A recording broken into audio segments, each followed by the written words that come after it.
2경 5천조 원. 대한민국 동해 바닥에서 발견된 이 천문학적 숫자 앞에서 러시아 푸틴이 직접 전화를 걸어왔습니다. 미국 에너지부는 긴급 회의를 소집했고 중국은 고위급 대표단을 급파했습니다. 25년 경력의 미국 에너지 전문가는 이 발표를 듣고 의자에서 벌떡 일어났습니다. 이게 무슨 일이야? 말도 안 돼.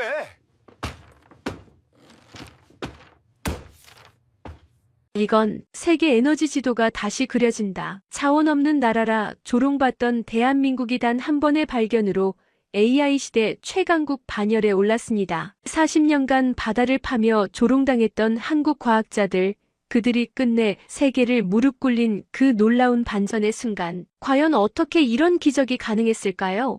그 전에 잠깐 좋아요와 구독 버튼을 눌러주세요. 그럼 오늘의 사연 시작합니다. 저는 브렉스턴 하워드입니다. 올해 57세예요. 미국 워싱턴 DC에 있는 국제에너지연구소에서 일하고 있죠. 직함은 해양자원 부문 선임연구원입니다. 25년간 이 분야에서 일해왔어요. 제 이력을 간단히 소개하자면 MIT에서 해양공학 박사학위를 받았고요. 졸업 후 바로 미국 에너지부에 들어가 10년간 근무했습니다. 그 후 민간 연구소로 옮겨 15년을 일했고 미국 에너지부 자문위원으로도 5년간 활동했어요. 세계 각국 정부가 에너지 정책을 수립할 때 제 분석 보고서를 참고한다고 자부할 수 있습니다. 제 사무실은 워싱턴 DC 다운타운에 있는 12층짜리 건물 8층에 있었어요. 창문으로는 포토맥 강이 보였고 날씨 좋은 날엔 워싱턴 기념탑도 희미하게 보였죠. 사무실 책상은 늘 보고서로 가득했습니다. 세계 석유 매장량 현황, 천연가스 생산 통계, 희토류 채굴 동향, 신재생 에너지 투자 분석,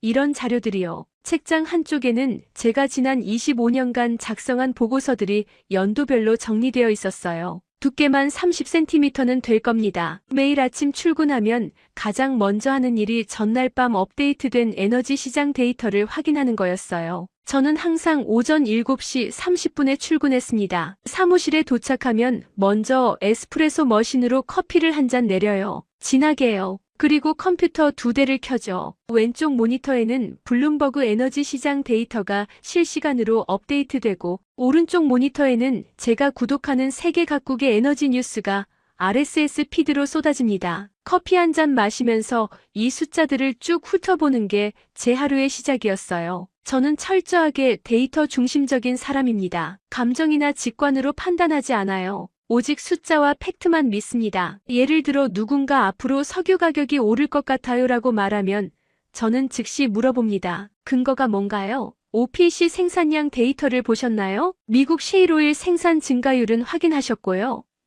이런 식이죠. 25년간 축적된 에너지 시장 지식이 제 머릿속에 다 들어있어요. 동료들은 저를 워킹 데이터베이스라고 부르기도 했습니다. 농담 반 진담 반이었지만 저는 그게 자랑스러웠어요. 제가 25년 동안 내린 결론은 명확했어요. 세계 에너지 패권은 세 축이 지배한다는 거죠. 미국, 러시아, 중동. 이 삼각구도가 절대 불변의 법칙이라고 확신했습니다. 미국은 셰일 혁명으로 세계 최대 석유 생산국이 되었고 러시아는 천연가스 매장량 1위 국가로 유럽을 쥐락펴락했으며 사우디를 중심으로 한중동 국가들은 저렴한 생산 단가로 석유 시장을 지배했죠. 이 구도는 지난 50년간 변함없었어요. 앞으로도 50년은 더 유지될 거라고 저는 믿었습니다. 한국에 대한 제 평가는 냉정했어요. 물론 한국을 잘 알고 있었습니다. 기술력은 인정하죠. 삼성 반도체는 세계 시장 점유율 1위고 현대자동차는 글로벌 톱5에 들어가며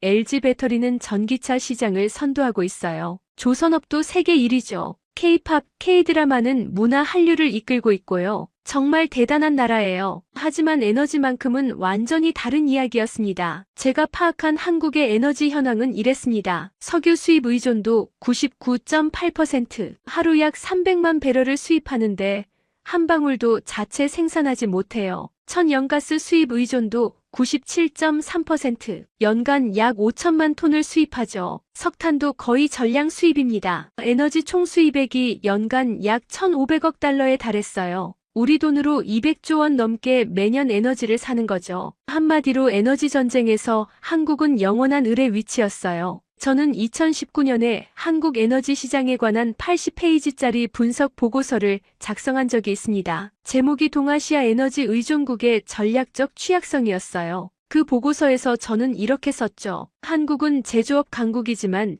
에너지 자금 능력이 없어 국제 에너지 시장 변동에 극도로 취약하다. 중동 석유 공급 차질 시 한국 경제는 심각한 타격을 받을 것이며 러시아 천연가스 공급 중단 시 전력 생산에 차질이 불가피하다. 이게 제 분석이었어요. 워싱턴 DC에서 동료들과 점심을 먹을 때가 있었어요. 우리 연구소 근처에 좋아하는 스테이크 레스토랑이 하나 있었는데 거기서 한 달에 한두 번씩 에너지 업계 사람들끼리 모임을 가졌죠. 에너지부 관료들, 민간 연구소 연구원들, 석유회사 임원들이 모여서 세계 에너지 시장 동향을 이야기하는 자리였습니다. 비공식적이지만 정보 교환이 활발하게 일어나는 모임이었어요. 어느 날 그 모임에서 누군가 물었습니다. 아시아 시장은 요즘 어때요? 중국이 LNG 수입을 엄청 늘리고 있다던데. 저는 자신 있게 답했죠. 중국은 여전히 석탄 의존도가 60% 이상이에요. LNG 수입을 늘리긴 하지만 자체 생산도 병행하고 있죠. 일본은 후쿠시마 원전 사고 이후 에너지 정책에서 혼선을 겪고 있어요. 원전 재가동 논란이 계속되고 있고요. 한국은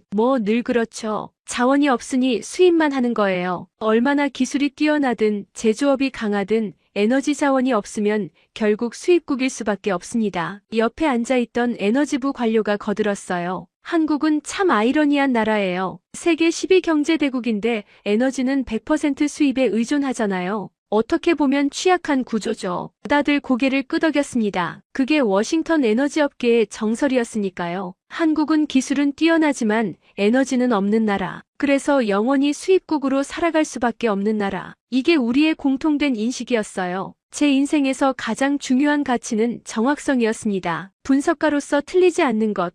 그게 제일 중요했어요. 한번 잘못된 예측을 내놓으면 신뢰가 무너집니다. 그래서 저는 항상 보수적이고 철저하게 검증된 데이터만 믿었죠. 직감이나 느낌으로 뭔가를 판단하는 건 제 스타일이 아니었어요. 모든 것은 데이터로 증명되어야 했습니다. 제 보고서는 늘 적중률이 높았어요. 2014년 유가 폭락을 6개월 전에 예측했습니다. 당시 브렌트 유가 배럴당 110달러를 넘었을 때 저는 보고서에 미국 셰일 생산 증가와 OPEC, 결속력 약화로 6개월 내 유가 급락 가능성 높음이라고 썼어요. 6개월 뒤 유가는 배럴당 50달러 아래로 떨어졌죠. 2020년 코로나 팬데믹 때도 그랬어요. 2020년 2월 코로나가 막 확산되기 시작할 때 저는 긴급 보고서를 냈습니다. 글로벌 봉쇄 조치로 에너지 수요 급감 예상, 석유 가격 폭락 및 천연가스 수요 30% 감소 전망. 실제로 그렇게 됐죠. 그래서 각국 정부가 제 자문을 구하는 거예요. 저는 제 판단을 의심해 본 적이 없었습니다. 25년 경력이 그걸 뒷받침했죠. 제가 한국을 영원한 에너지 수입국으로 분류한 것도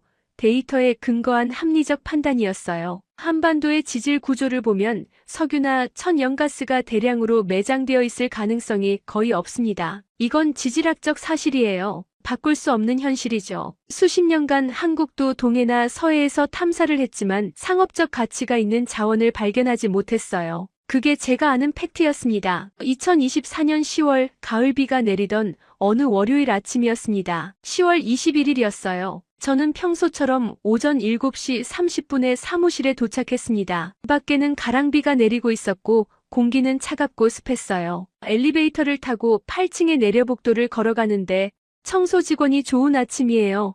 브렉스턴하고 인사를 건넸습니다. 좋은 아침이에요, 마리아. 저도 웃으며 답했죠. 평범한 아침이었어요. 사무실 문을 열고 들어가 불을 켰습니다. 책상 위에는 전날 검토하다 만보고서가 그대로 놓여 있었어요. 러시아 천연가스 수출 동향 분석 보고서였죠. 코트를 옷걸이에 걸고 에스프레소 머신으로 커피를 내렸습니다. 김이 모락모락 나는 커피잔을 들고 책상에 앉아 컴퓨터를 켰어요. 부팅되는 동안 창밖을 바라봤습니다. 회색빛 하늘 아래 포토맥 강이 잔잔하게 흐르고 있었어요. 컴퓨터가 켜지고 저는 습관적으로 블룸버그 에너지 시장 데이터를 확인했습니다. 브렌트유 가격은 배럴당 85.30달러, 전날보다 0.15달러 상승, WTI는 81.70달러, 헨리허브 천연가스 선물 가격은 MMB투당 2.85달러. 모든 게 정상 범위 안에 있었어요. 러시아의 가스프롬 수출량도 예상 범위 내였고 사우디의 하루 생산량도 1000만 배럴을 유지하고 있었죠. 오른쪽 모니터에 RSS 피드를 훑어봤습니다. 로이터, 블룸버그, IEA, EIA, OPC 뉴스들이 쭉 올라와 있었어요. 중국 LNG 수입 전년 대비 8% 증가, 유럽 천연가스 저장량 90% 도달, 미국 셰일 생산 증가세 지속 같은 헤드라인들이었습니다. 특별히 눈에 띄는 건 없었어요. 저는 커피를 한 모금 마시며 보고서 작성을 시작했습니다. 그런데 그때 제 휴대폰이 울렸어요. 오전 9시였습니다. 화면을 보니 제 동료 켄지 사토였어요. 켄지는 일본계 미국인으로 저보다 5살 어린 52세 연구원이었습니다. 그는 동아시아 에너지 시장 전문가였죠. 전화를 받았습니다. 켄지, 무슨 일이야?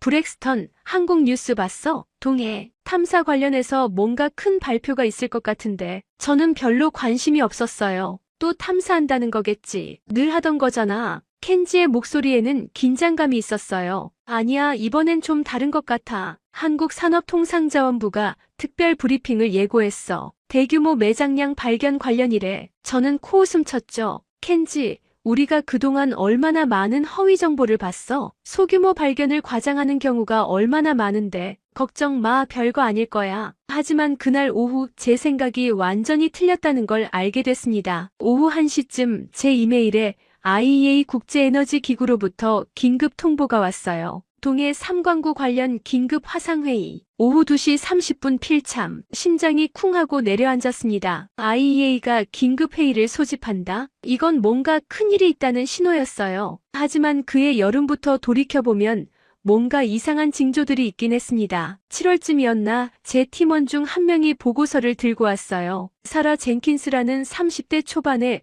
똑똑한 연구원이었습니다. 브렉스턴, 한국 정부가 동해 탐사에 갑자기 예산을 많이 투입하고 있어요. 작년 대비 300% 증가했어요. 뭔가 발견한 게 있는 것 같은데요. 저는 그 보고서를 대충 훑어봤습니다. 사라, 작은 나라들이 가끔 그래요. 희망을 버리지 못하는 거죠. 실제로 뭔가 나올 가능성은 거의 없어요. 한국이 지난 40년간 동해를 얼마나 뒤졌는데 아무것도 못 찾았잖아요. 사라는 고개를 끄덕였지만 뭔가 확신이 서지 않는 표정이었어요. 지금 생각해보면 그때 제가 더 주의 깊게 봤어야 했습니다. 8월에는 또 다른 보고서가 올라왔어요. 한국과학기술원 카이스트와 한국해양과학기술원 KIOST에서 심해 탐사 관련 논문을 여러 편 발표했다는 내용이었습니다. 특히 메탄 하이드레이트 채굴 기술에 관한 획기적인 연구 결과를 국제학술지에 게재했다고 했죠. 저는 그것도 대수롭지 않게 넘겼습니다. 학술적 연구야 누구나 할 수 있어요. 논문 쓰는 거랑 실제 자원을 찾아서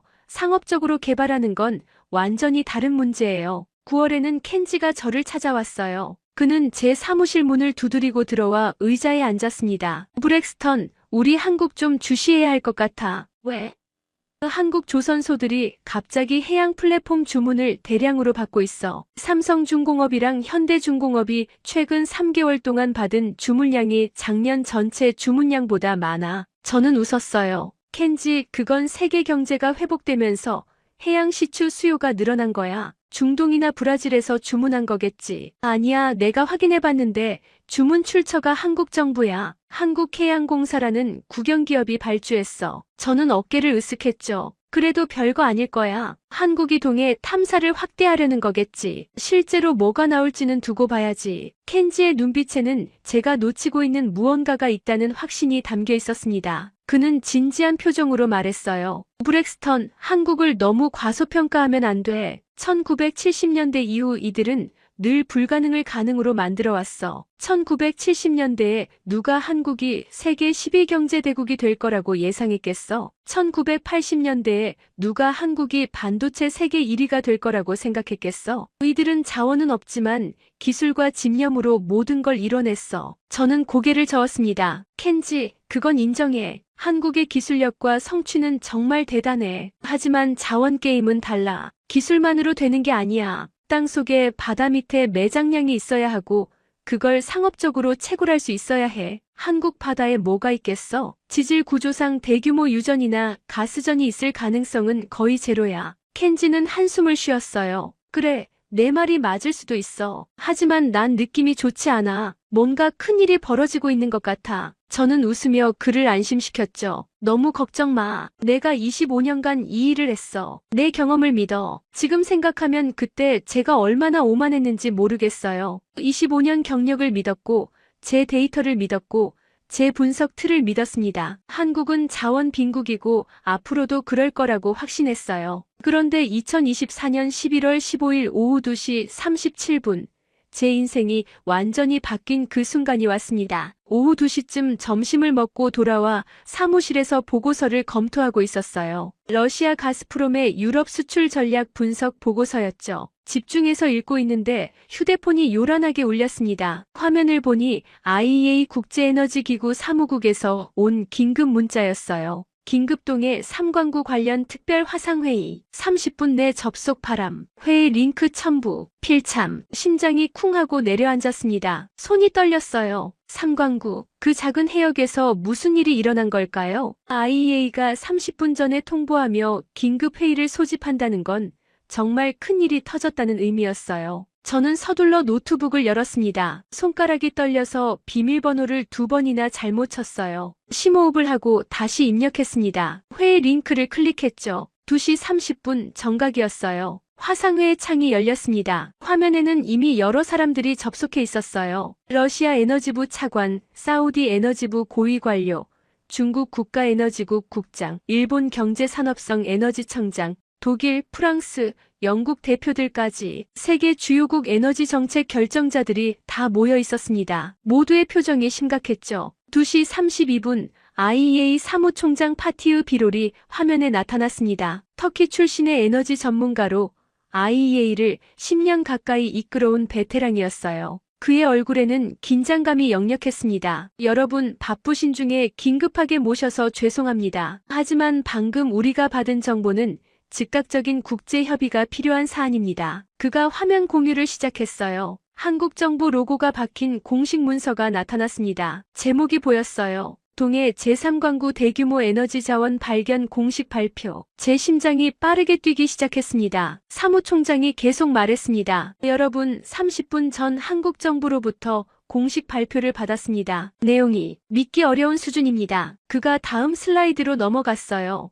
그 순간 저는 의자에서 벌떡 일어났습니다. 손이 떨렸고 입이 바짝 말랐어요. 화면에 떠오른 숫자들을 보고 눈을 의심했습니다. 추정 매장량 7억 톤, 경제적 가치 2경 5천조 원, 약 2조 달러 자원, 유형 천연가스 및 메탄 하이드레이트 복합 매장 채굴 가능 기간 30년 이상 상업 생산 개시 2025년 3월 예정. 7억 톤, 2조 달러? 저는 숫자들이 눈앞에서 춤을 추는 것 같았어요. 이건 말이 안 되는 규모였습니다. 참고로 말하자면 세계 최대 가스전 중 하나인 카타르의 노스필드가 약 25조 세제곱미터, 우리식으로 환산하면 약 18억 톤 정도예요. 한국이 발견한 7억 톤은 그 절반에 육박하는 엄청난 규모였습니다. 사무총장의 목소리가 들렸어요. 그의 목소리는 약간 떨리고 있었습니다. 여러분, 이것은 단순한 발견이 아닙니다. 대한민국이 지금 전 세계 에너지 지도를 다시 그릴 카드를 손에 쥐었습니다. 한국의 에너지 수입 의존도는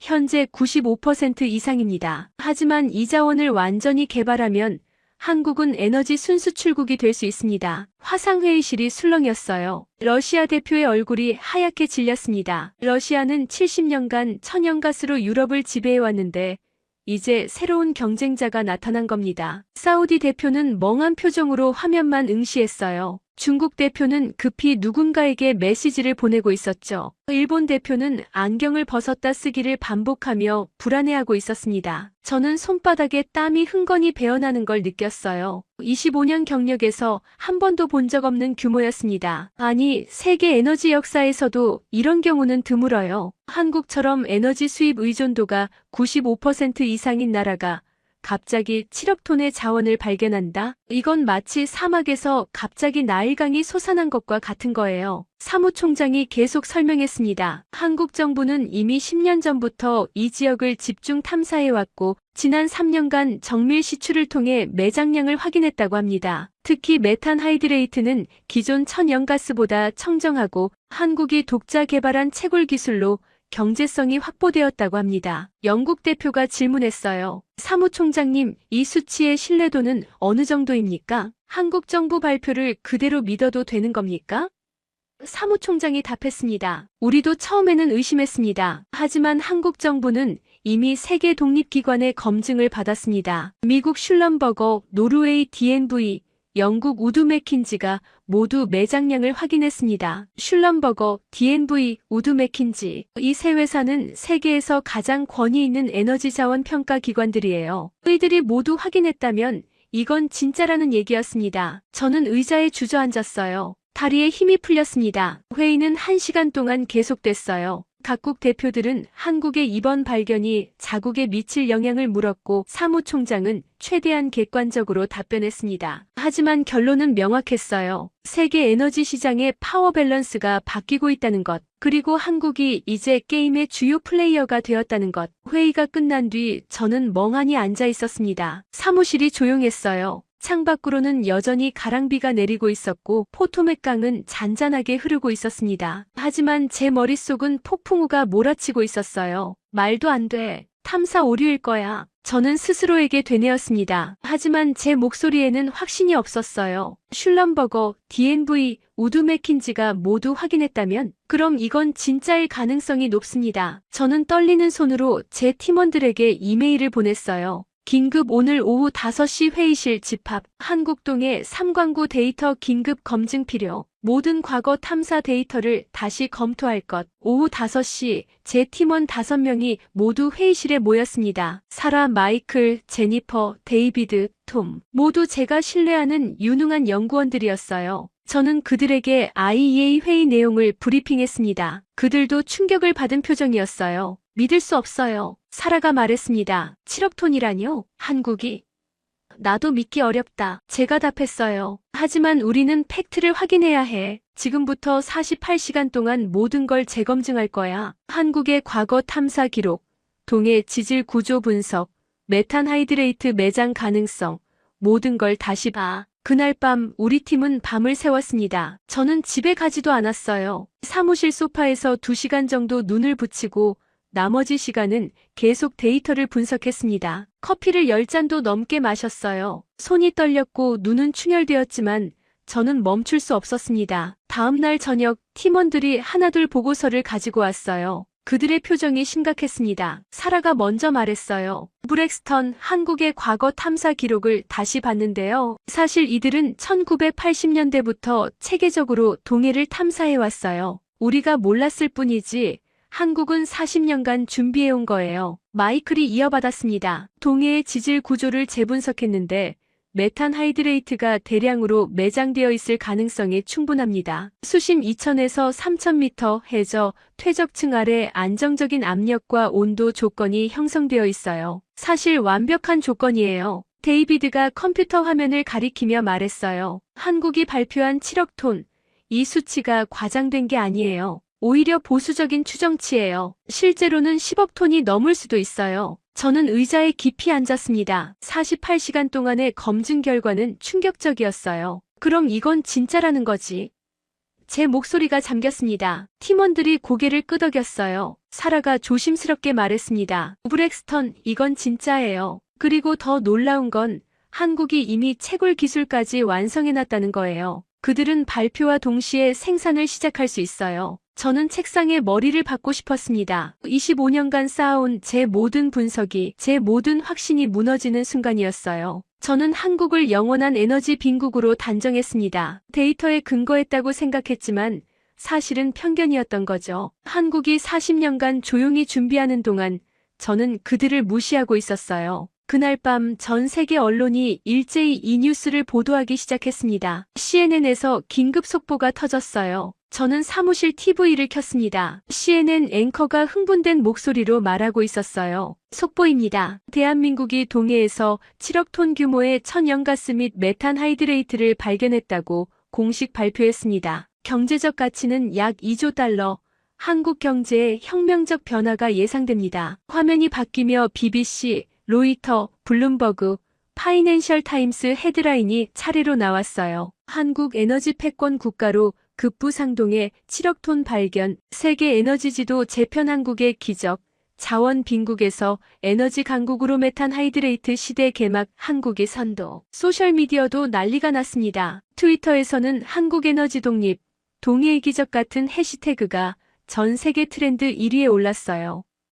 각국 정부는 긴급 회의를 소집했습니다. 특히 충격적이었던 건 러시아의 반응이었어요. 다음 날 아침 러시아 에너지부 장관 알렉산드르 노박이 긴급 기자회견을 열었습니다. 저는 생중계로 그 장면을 봤어요. 그의 얼굴에는 긴장감이 역력했습니다. 러시아는 대한민국의 이번 발견을 축하합니다. 우리는 한국과의 에너지 협력 방안을 적극적으로 모색할 것입니다. 러시아의 채굴 기술과 한국의 신기술이 결합한다면 동북아 에너지 시장에 새로운 장이 열릴 것입니다. 저는 화면을 보며 믿을 수가 없었어요. 70년간 천연가스로 유럽을 지배하고 에너지 무기화로 지정학적 영향력을 행사해온 러시아가 한국의 협력을 제안하다니, 이건 단순한 외교적 수사가 아니었어요. 러시아는 진짜로 위협을 느낀 겁니다. 중국도 즉각 움직였습니다. 다음 날 오전 중국 외교부 대변인이 정례 브리핑에서 발표했어요. 중국은 한국의 에너지 자원 개발을 지지합니다. 중국 정부는 고위급 에너지 대표단을 서울에 파견하여 협력 방안을 논의할 것입니다. 미국도 빠르게 반응했어요. 미국 국무부 장관이 한국 외교부 장관에게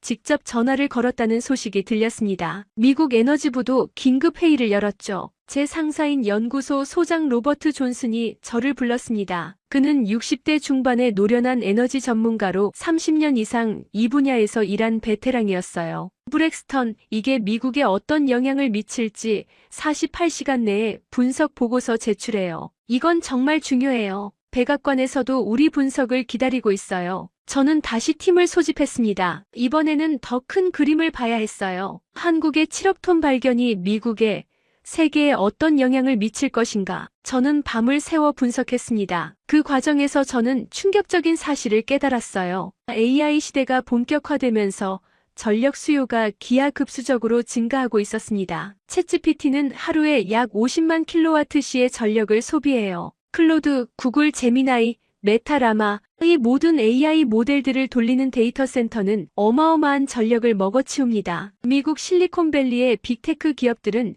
이미 전력 부족 위기를 경고하고 있었어요. 오픈 AI 샘 올트먼은 공개석상에서 AI의 미래는 에너지 문제를 어떻게 해결하느냐에 달려있다고 말했습니다. 구글은 원자력 발전 투자를 검토 중이었고 마이크로소프트는 소형 원전 개발에 뛰어들었죠. 그런데 한국이 7억 톤의 청정 에너지원을 확보했다는 겁니다. 메탄 하이드레이트는 일반 천연가스보다 탄소 배출이 적고 연소 효율이 높아요. 게다가 한국은 이미 세계 최고 수준의 반도체 기술을 가지고 있죠. AI 칩을 만드는 삼성과 SK, 메모리를 생산하는 SK 하이닉스, 이들이 이제 전력 걱정 없이 생산을 확대할 수 있게 된 겁니다. 저는 컴퓨터 앞에 앉아 시뮬레이션을 돌렸어요. 여러 변수를 입력하고 다양한 시나리오를 분석했습니다. 그리고 나온 결론은 제 손을 떨게 만들었어요. 한국이 이 자원을 독점 개발하고 AI 반도체 생산을 2배로 늘릴 경우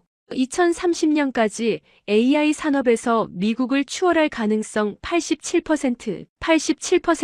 이 수치를 타이핑하는 제 손가락이 떨렸습니다. 25년간 저는 미국의 에너지 우위를 의심해 본 적이 없었어요. 미국은 셰일 혁명으로 에너지 독립을 달성했고 세계 최대 석유 생산국이 되었으며 에너지 기술에서 압도적 우위를 점하고 있었죠. 그런데 지금 한국이 모든 카드를 손에 쥔 겁니다. 보고서를 완성하고 상사에게 제출했어요. 로버트 소장은 보고서를 읽으며 얼굴이 점점 굳어갔습니다. 브렉스턴, 이거 확실한 거죠?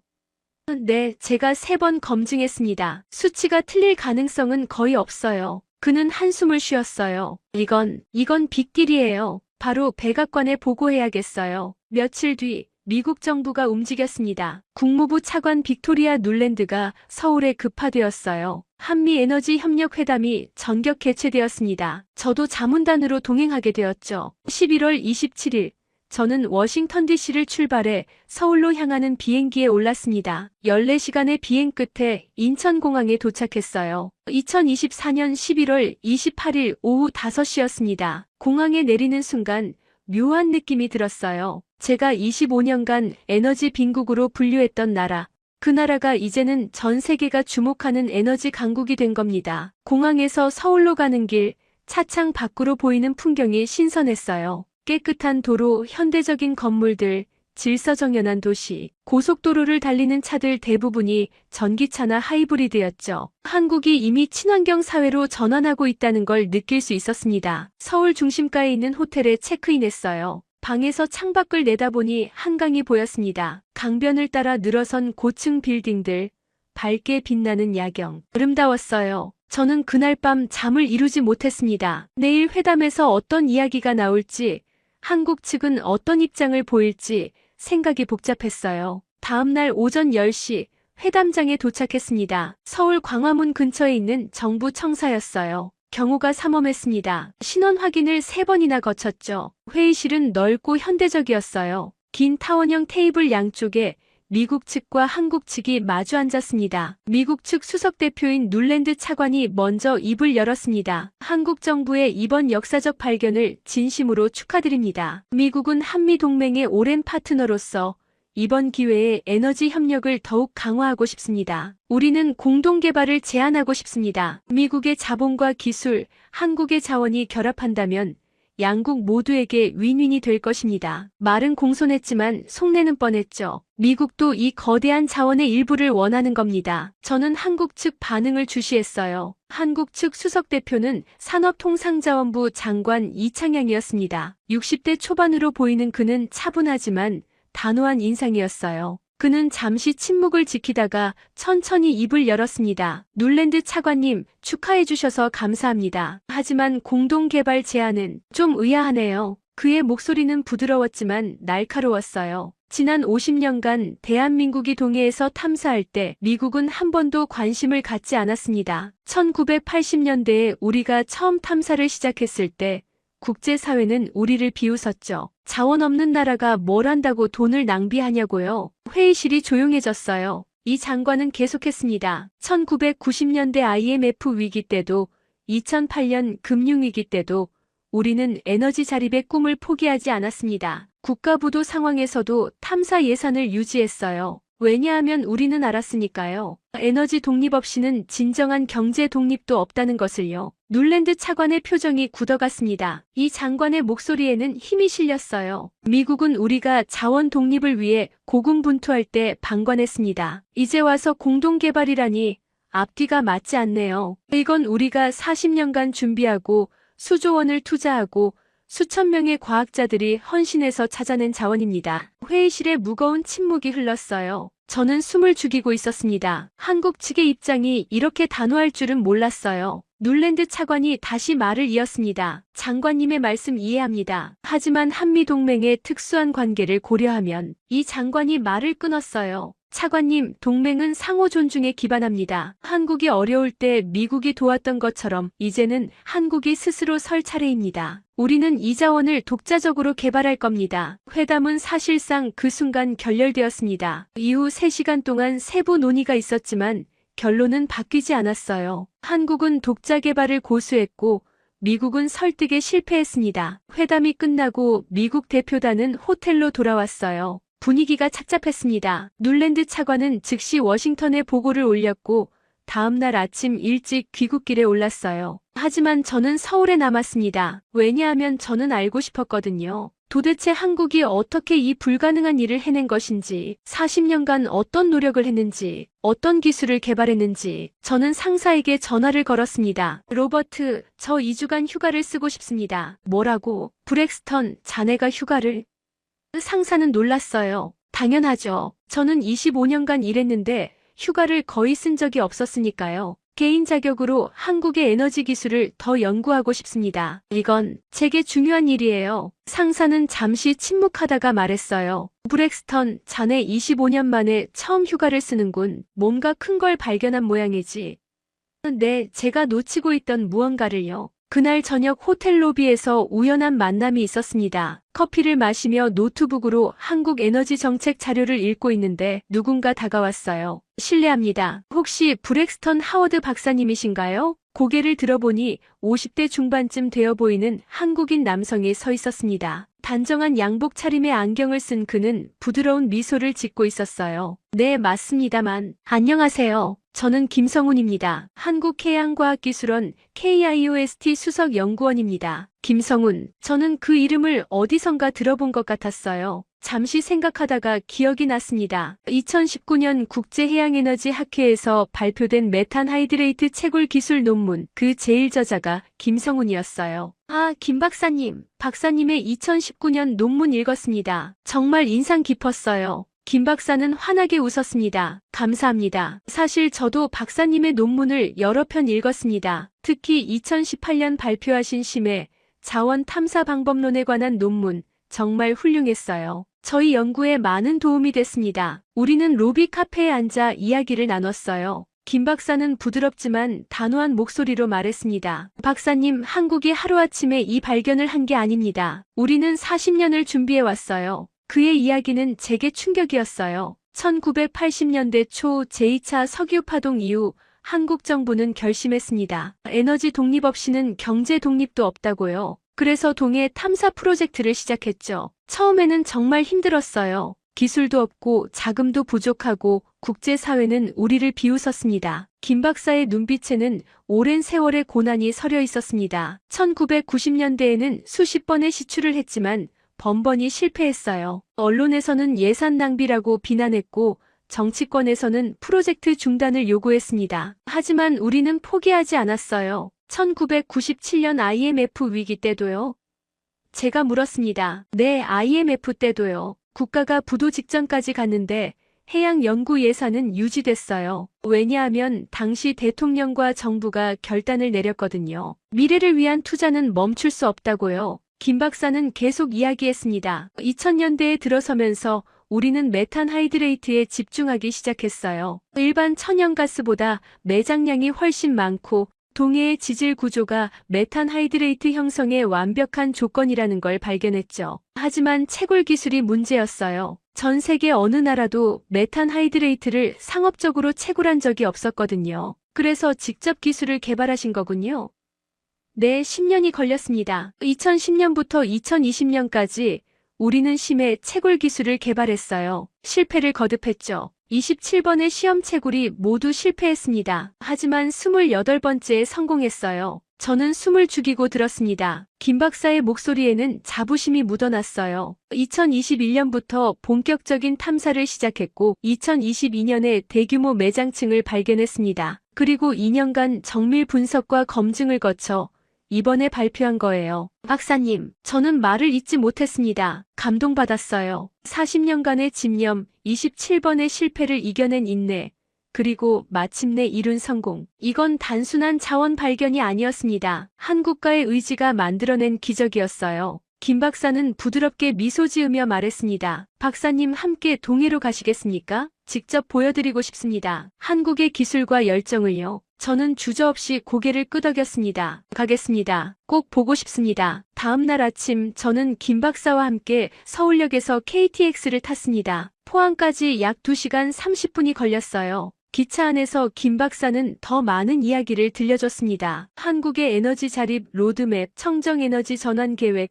AI 시대를 대비한 전력 인프라 구축 전략까지. 포항역에 도착해 차로 30분을 더 가니 해양과학기지가 나타났습니다. 바다가 내려다 보이는 언덕에 자리 잡은 현대적인 건물이었어요. 김 박사가 저를 연구동으로 안내했습니다. 연구동 1층 로비에 들어서자 거대한 디스플레이가 눈에 띄었어요. 실시간으로 동해 3관구의 탐사 데이터가 업데이트되고 있었습니다. 수심, 온도, 압력, 메탄하이드레이트 농도, 모든 정보가 생생하게 표시되고 있었죠. 김 박사가 한 방으로 저를 데려갔습니다. 장비실이었어요. 그곳에는 최첨단 해양 탐사 장비들이 즐비했습니다. 이것은 심해 7,000m 탐사가 가능한 무인 잠수정입니다. 한국이 독자 개발했죠. 김 박사가 노란색 잠수정을 가리키며 설명했어요. 세계에서 이런 기술을 가진 나라는 미국, 일본, 그리고 한국뿐입니다. 이 잠수정은 수심 7,000m에서 8시간 동안 작업할 수 있고 정밀 센서로 메탄하이드레이트 층을 탐지합니다. 저는 잠수정 주위를 돌며 살펴봤어요. 독일제나 일본제 부품도 있었지만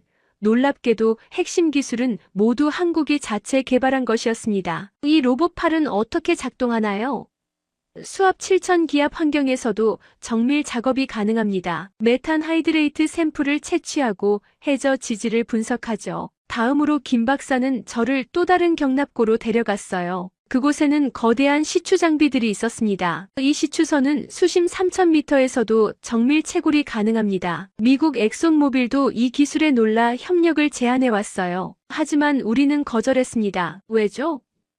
이건 우리가 40년간 준비한 거예요. 쉽게 공유할 수 없습니다. 김 박사의 목소리에는 확고함이 있었어요. 저는 장비 하나하나를 사진으로 찍고 메모를 했습니다. 이것은 단순한 행운이 아니었어요. 40년간의 계획, 수조 원의 투자, 수천 명의 과학자들의 헌신이 만들어낸 결과였습니다. 김 박사는 저를 회의실로 데려가 한국의 에너지 자립 로드맵을 보여줬어요. 대형 스크린에 타임라인이 나타났습니다. 2025년 3월 상업 생산 개시 2027년 에너지 자급률 30% 달성 2030년 에너지 자급률 50% 달성 2035년 천연가스 수출 시작 2040년 에너지 순수출국 전환. 저는 숨을 죽이고 화면을 바라봤습니다. 불가능해 보였던 목표였어요. 하지만 7억 톤의 자원이 그것을 가능하게 만들고 있었습니다. 박사님, 내일 실제 해상 플랫폼을 방문하시겠습니까?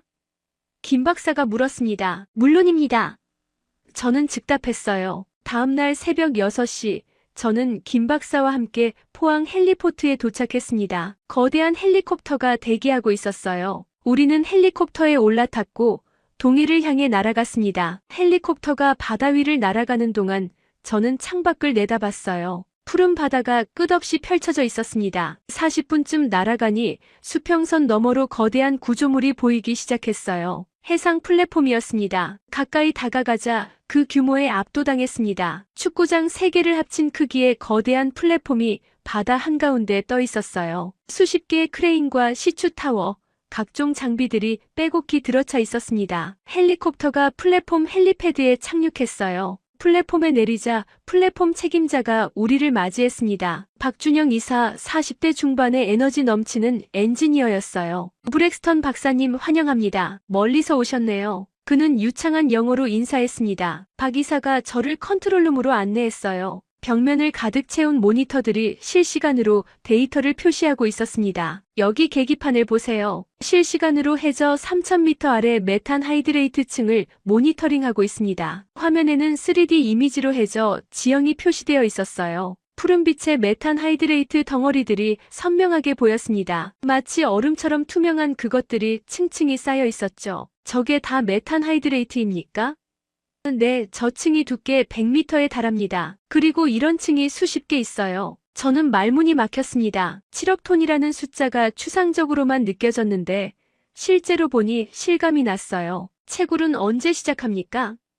제가 물었습니다. 박 이사는 웃으며 다른 모니터를 가리켰어요. 이미 시작했습니다. 하루 1만 톤씩 시험 채굴 중이에요. 화면에는 해저에서 메탄가스를 뽑아 올리는 파이프가 보였습니다. 푸른 불꽃이 타오르고 있었어요. 2025년 3월 1일부터는 본격 상업 생산에 들어갑니다. 하루 10만 톤씩 생산할 계획이에요. 10만 톤이요?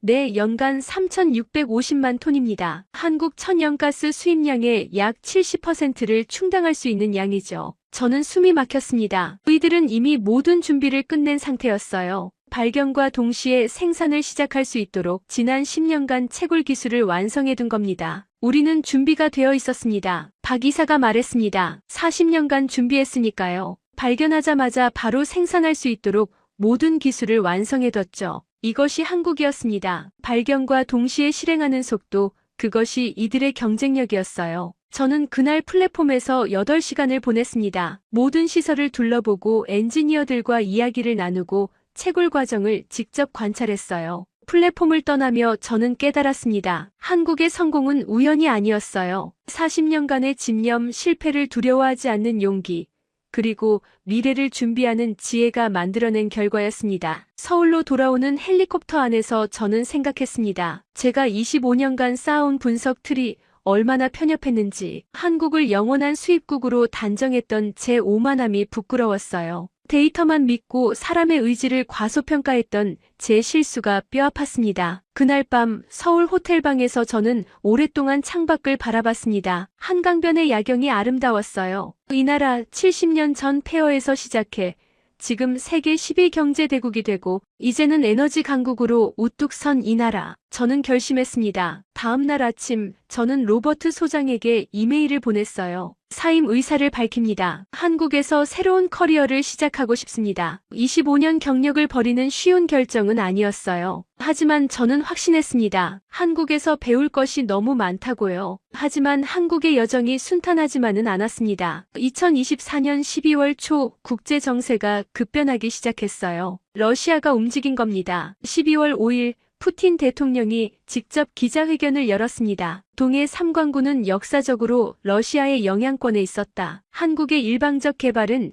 지역 안정을 해칠 수 있다. 황당한 주장이었어요. 동해 삼관구는 명백히 한국의 배타적 경제 수역 안에 있는데 말이죠. 동시에 러시아 해군이 움직였습니다. 태평양 함대 소속 군함 7척이 한국동해 인근에서 대규모 군사훈련을 시작했어요. CNN에서 긴급 속보로 보도했습니다. 저는 서울 호텔방에서 그 뉴스를 봤어요. 긴장감이 돌았습니다. 중국도 가세했습니다. 12월 8일 중국 외교부가 성명을 발표했어요. 동해 일부 해역은 중국의 배타적 경제 수역과 중첩된다. 한국의 일방적 개발은 신중해야 한다. 중국 해경 선박 5척이 동해로 향했다는 소식도 들렸습니다. 일본마저 끼어들었어요. 일본 외무성은 독도 인근 해역의 자원 개발은 양국 간 협의가 필요하다며 외교적 압박을 가했습니다. 세계 강대국들이 일제히 한국을 압박하기 시작한 겁니다. 더 충격적인 건 경제 공격이었어요. 12월 10일 국제유가가 폭락하기 시작했습니다. 러시아와 사우디가 갑자기 원유 생산을 대폭 늘린 겁니다. 브렌트유 가격이 배럴당 85달러에서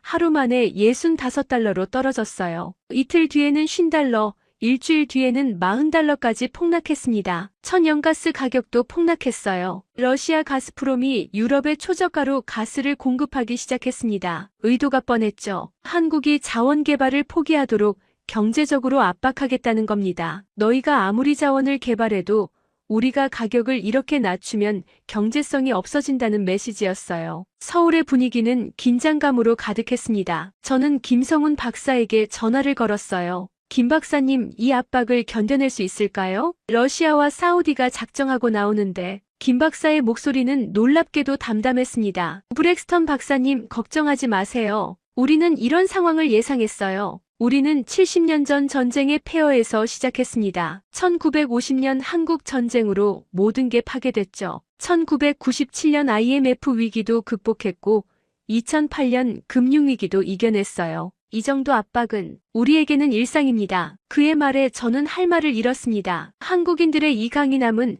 도대체 어디서 오는 걸까요? 70년간의 역사가 만들어낸 민족적 자긍심, 끊임없는 도전을 이겨낸 경험, 그리고 2024년 12월 15일 한국 정부는 전 세계를 놀라게 할 발표를 했습니다. 저는 TV로 생중계를 봤어요. 한국 대통령이 직접 나와 발표했습니다. 대한민국은 동해 삼관구 자원을 독자적으로 개발할 것입니다. 이는 대한민국의 정당한 주권 행사입니다. 단호한 목소리였어요. 동시에 우리는 개발 이익의 30%를 국제에너지협력기금으로 출연하겠습니다. 저는 화면 앞에서 숨을 죽였습니다. 대통령이 계속 말했습니다. 이 기금은 에너지 빈곤국 지원과 청정에너지 기술 개발에 사용될 것입니다. 대한민국의 성공이 전 세계의 이익이 되도록 하겠습니다. 천재적인 전략이었어요. 독자 개발로 주권을 지키면서도 국제사회의 이익을 환원함으로써 외교적 압박을 무력화시킨 겁니다. 30%면 약 6천억 달러예요. 엄청난 금액이죠. 하지만 그만큼 한국은 국제사회의 지지를 얻을 수 있었습니다. 대통령은 마지막으로 말했어요. 우리는 메탄 하이드레이트 채굴 기술을 필요로 하는 모든 국가와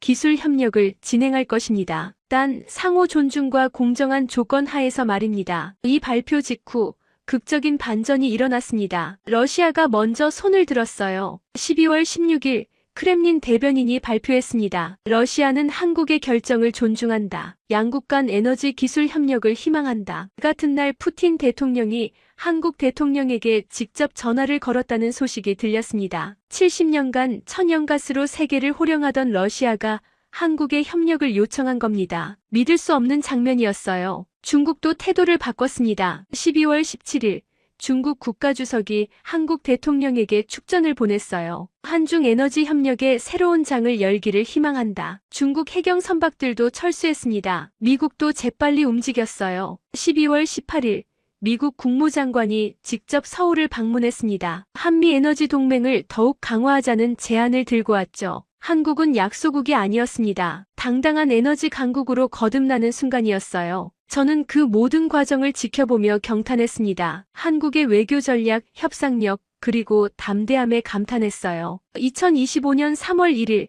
잊을 수 없는 날이었습니다. 3.1절, 한국의 독립운동 기념일이었죠. 한국은 이날을 택해 삼광구 상업 생산 개시를 선언했습니다. 106년 전 독립을 외쳤던 그날, 이제는 에너지 독립을 선언하는 날이 된 겁니다. 저는 서울 광화문 광장에 있었습니다. 수만 명의 시민들이 모여 있었어요. 오후 2시 대형 스크린에 동해 플랫폼 현장이 생중계되기 시작했습니다. 박준영 이사가 화면에 나타났어요. 지금부터 동해 삼광구 상업 생산을 개시하겠습니다. 버튼을 누르는 순간 플랫폼에서 푸른 불꽃이 솟구쳤습니다. 첫 메탄가스가 추출되는 순간이었어요. 광화문 광장이 환호성으로 가득 찼습니다. 대한민국, 대한민국. 그 함성이 하늘을 찔렀어요. 저는 그 순간 눈물이 났습니다. 제 옆에 서 있던 한국 시민들도 울고 있었어요. 70대로 보이는 한 노인은 태극기를 흔들며 눈물을 흘렸습니다. 우리가 해냈어. 드디어 해냈어. 그의 목소리가 떨렸어요. 이것은 단순한 자원 개발이 아니었습니다. 70년간 자원 빈국이라는 굴레를 벗어던지는 해방의 순간이었죠. 1953년 전쟁이 끝나고 폐허에서 시작한 나라, 아무것도 없던 나라가 지금 에너지 독립을 선언하고 있었습니다. 제 옆에 김성훈 박사가 서 있었어요. 그는 조용히 눈물을 닦았습니다. 보셨죠, 브렉스턴? 이것이 한국입니다. 불가능하다던 것들을 가능으로 만드는 나라. 저는 고개를 끄덕였어요. 네, 봤습니다. 그리고 배웠습니다. 그날 저는 마음속으로 결심을 굳혔습니다. 한국에서 살겠다고요. 이 나라 사람들과 함께 일하겠다고요. 그리고 한국의 기적을 전 세계에 알리겠다고요. 삼광구 생산 개시 후 3개월 변화는 눈부셨습니다. 한국의 천연가스 수입량이 30% 감소했어요. 전기료는 15% 인하되었고요. 가게와 기업 모두 에너지 비용이 크게 줄었습니다. 더 놀라운 건 AI 산업의 변화였어요. 삼성전자는 AI 반도체 생산을 2배로 늘렸습니다. 전력 공급 걱정이 없어졌으니까요. SK하이닉스도 HBM 메모리 생산을 대폭 확대했어요. LG는 AI 데이터 센터 사업에 뛰어들었죠. 그리고 글로벌 빅테크들이 한국으로 몰려들었습니다. 2025년 5월 구글이 발표했어요. 한국에 100억 달러를 투자해 아시아 최대 AI 데이터 센터를 건설하겠다. 이어 마이크로소프트도 발표했습니다. 서울과 부산에 초대 규모 데이터 센터 건립. 아마존도 한국을 아시아 클라우드 허브로 육성하겠다고 했어요. 이유는 간단했습니다. 전력이 안정적이고 저렴했으니까요. AI 시대에 가장 중요한 건 전력입니다. 데이터 센터는 엄청난 전력을 소비하는데 한국은 이제 그 전력을 풍부하게 공급할 수 있게 된 거죠. 국제 에너지 시장도 요동쳤습니다. 러시아의 천연가스 독점이 무너지기 시작했어요.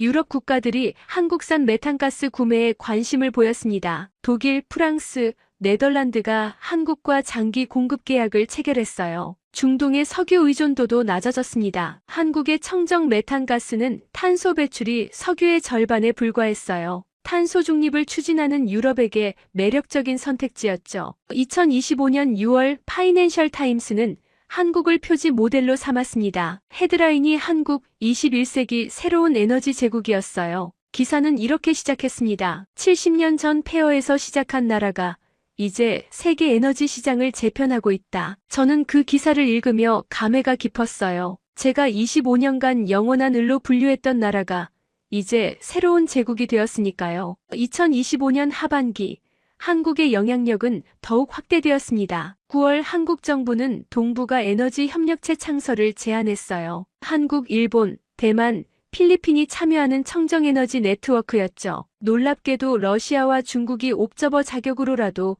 참여하고 싶다고 요청했습니다. 불과 1년 전만 해도 한국을 압박하던 나라들이 이제는 협력을 구걸하는 신세가 된 겁니다. 한국의 메탄 하이드레이트 채굴 기술은 세계 표준이 되었어요. 캐나다가 북극해 개발에 한국 기술을 도입했고 노르웨이도 북해 프로젝트에 한국 엔지니어들을 초청했습니다. 호주는 한국과 공동 개발 계약을 체결했어요. 한국 엔지니어들이 전 세계로 파견되었습니다. 이들은 각국 해양자원 개발 현장에서 핵심 역할을 담당했어요. 한국의 기술력이 세계적으로 인정받는 순간이었습니다. 교육 열풍도 불었어요. 한국해양대학 입학 경쟁률이 10배로 뛰었고 에너지공학과는 최고 인기학과가 되었습니다. 젊은이들이 에너지 산업에 뛰어들고 싶어 했어요. 한국의 미래는 에너지에 있다는 인식이 퍼졌죠. 저는 그 모든 과정을 지켜봤습니다. 2025년 4월, 저는 한국해양과학기술원의 국제자문위원으로 공식 초청받았어요. 저는 기꺼이 수락했습니다. 25년간 일했던 미국 연구소를 떠나 한국에서 새로운 커리어를 시작하기로 결심한 겁니다. 제 가족들은 처음에 놀랐어요. 한국으로 이주한다고. 왜? 하지만 저는 확신에 차서 설명했습니다. 한국에서 배울 게 너무 많아. 이들은 불가능을 가능으로 만드는 방법을 알고 있어. 나도 그 일부가 되고 싶어. 2025년 5월, 저는 서울에 정착했습니다. 한강변에 아파트를 구했어요. 매일 아침 일어나 한강을 바라보며 하루를 시작합니다. 이제 저는 한국에서 일해요. 미국인 에너지 전문가로서 한국의 기술을 세계에 알리는 것이 제 새로운 사명이 되었죠. 지금 저는 완전히 다른 사람이 되었습니다. 25년간 믿어왔던 자원 패권은 미국, 러시아, 중동의 것이라는 고정관념은 완전히 무너졌어요. 한국이 보여준 것은 단순히 자원 발견의 행운이 아니었습니다. 40년간의 끈질긴 준비, 27번의 실패를 이겨낸 집념, 국가부도 위기에서도 포기하지 않은 의지, 그리고 발견 즉시 실행하는 속도, 이 모든 것이 합쳐져 기적을 만들어낸 겁니다. 저는 이제 한국을 작은 나라라고 부르지 않아요. 이곳은 불가능을 가능으로 바꾸는 나라, 70년 만에 폐허에서 세계 10위 경제대국이 되고 이제는 에너지 강국으로 우뚝 선 나라입니다. 제 가치관이 완전히 바뀌었어요. 자원은 땅 속에 있는 것이 아니라 사람의 머리와 가슴 속에 있다는 것을 깨달았습니다. 한국인들의 교육열, 기술에 대한 투자, 국가를 위한 헌신, 미래를 준비하는 지혜, 실패를 두려워하지 않는 용기, 그것이 진짜 자원이었어요. 지금 저는 전 세계 에너지 학회를 다니며 강연합니다. 제 강연 제목은 늘 같아요. 한국에서 배워라. 자원이 없다는 것은 핑계일 뿐이다. 청중들은 처음에는 의아해하지만 제 이야기를 들은 후에는 모두 고개를 끄덕입니다. 이 이야기는 우리에게 무엇을 말해줄까요? 불가능은 없다는 겁니다. 1953년 전쟁의 폐허 1인당 국민소득 67달러에서 시작한 나라가 2025년 에너지 강국이 되었어요. 자원이 없다고 절망하지 않고 40년간 바다를 탐사하며 준비한 결과입니다. 저는 미국인이지만 한국의 이 여정에서 깊은 교훈을 얻었어요. 진짜 자원은 석유나 천연가스가 아니라 포기하지 않는 사람들의 의지라는 것을요. 여러분 주변에도 불가능하다는 말을 듣는 도전이 있나요? 한국의 삼광구 개발 이야기를 기억하세요. 40년을 준비하면 27번 실패해도 전 세계가 조롱해도 결국 불가능도 가능이 됩니다. 이 감동적인 이야기가 마음에 드셨다면 좋아요와 구독 부탁드립니다. 한국의 기적을 전 세계에 알리기 위해 이 영상을 공유해 주세요. 그리고 여러분의 생각을 댓글로 남겨주세요. 긴 시간 시청해 주셔서 정말 감사합니다.